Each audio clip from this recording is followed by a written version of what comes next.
Good afternoon, everyone, especially to Imam. And my name is Jamir M. Adil from the Bachelor of Science in Civil Engineering. And our topic is Chapter 19 of the Life and Work of Rizal. So, El Filibusterismo. He had begun writing it in October 1887 while practicing medicine in Calamba.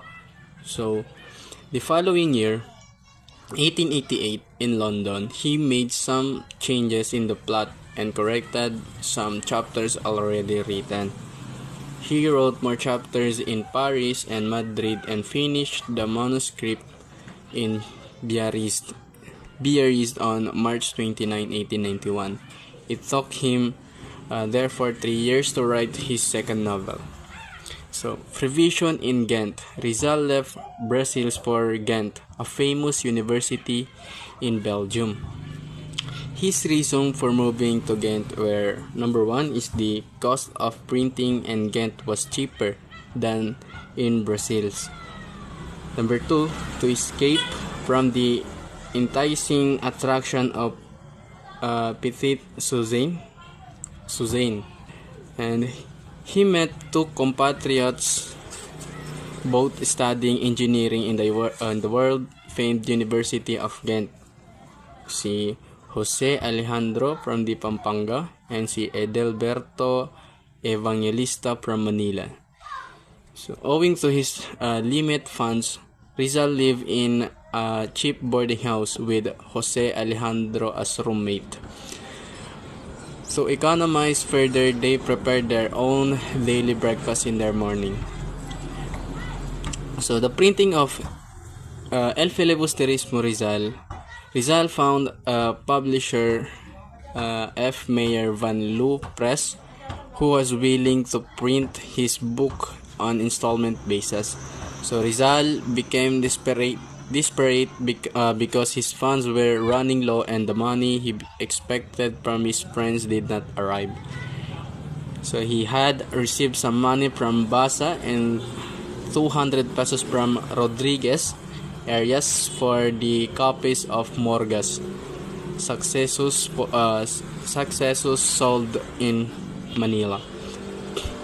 On August 6th, the printing had to be suspended as Rizal feared because he could no longer give the necessary funds to the printer.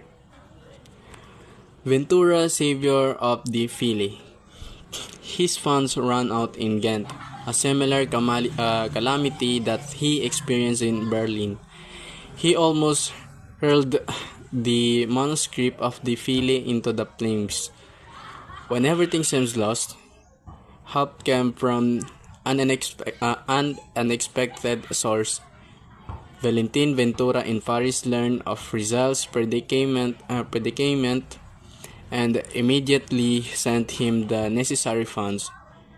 With this financial aid, the printing of the Philly was resumed.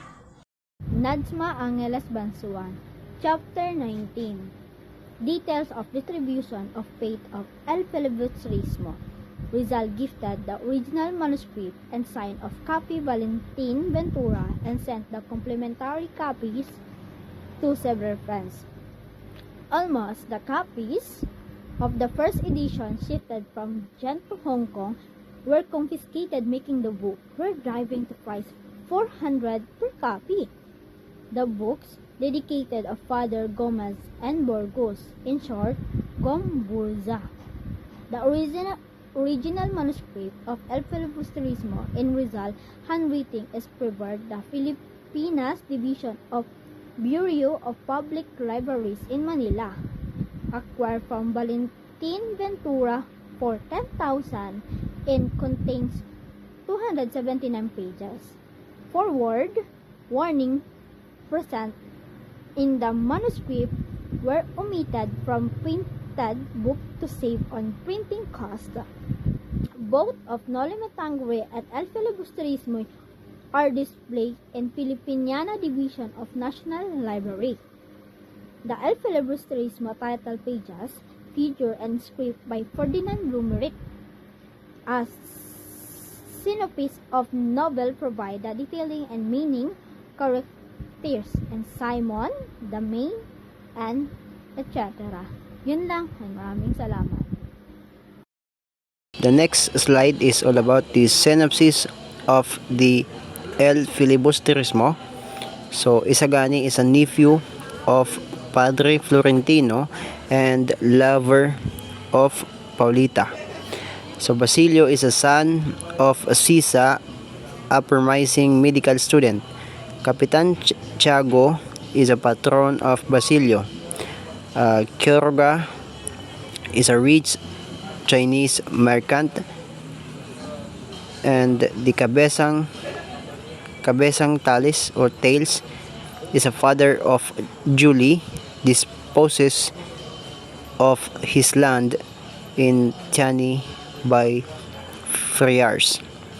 So Julie is the lover of Basilio.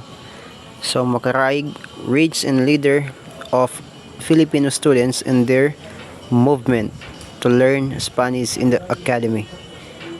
The next is the Padre Million, teaches physics in UST without experiments.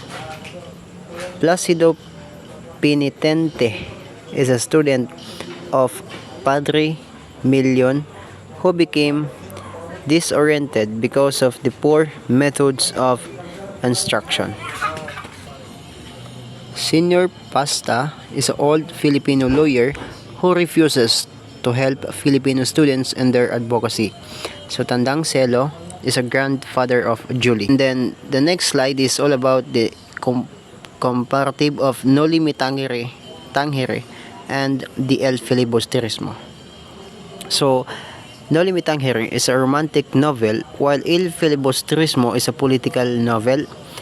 Then Noli is a 64 chapters, while Fili is a 38 chapters. Then Noli, Rizal, Emedes del Pilar, Ritana.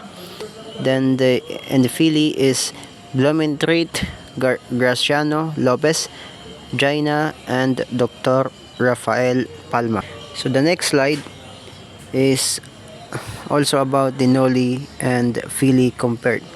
So Noli is a work of the heart, while Fili is a work of the head. Then Noli is a book of feeling, while the Fili is a book of the thought. Then Noli, it has fierceness, and while the Fili, it contains bitterness. Then colored, then Fili hattered, then Noli, humor, lightness, wit. Then while Fili is pain, violence. So the last one is sorrow. So the next one is Rizal's unfinished novel. 4 days after El Filibusterismo came off the press, Rizal wrote to Blumentritt that he is thinking of writing a third novel. It should deal mainly with the habits and customs of the Filipinos. Okay, so on October 18, 1891, Rizal boarded the steamer Melbourne in Marseilles bound for Hong Kong. Then, during his voyage, he began writing his third novel in Tagalog intended for Tagalog reader. Okay, so the next slide is other unfinished novels. The Makamisa, Tagalog novel with only 2 chapters consisting of 20 pages. The Dapitan, written in Spanish, written during his exile in Dapitan, consisting of 8 pages. The next is a novel about the life in Pili, a town in Laguna, consisting of 147 pages.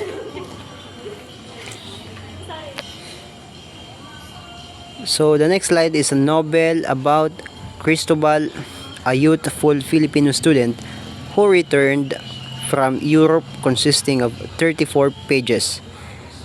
The next is the beginnings of another novel are contained in two notebooks. The first notebook contains 31 written pages, while the second 12 written pages. The next one is a privations in Chent. Rizal left Brazil's for Chent, a famous university city in Belgium. So that's all. Thank you for listening. Shukran. Wassalamualaikum warahmatullahi wabarakatuh.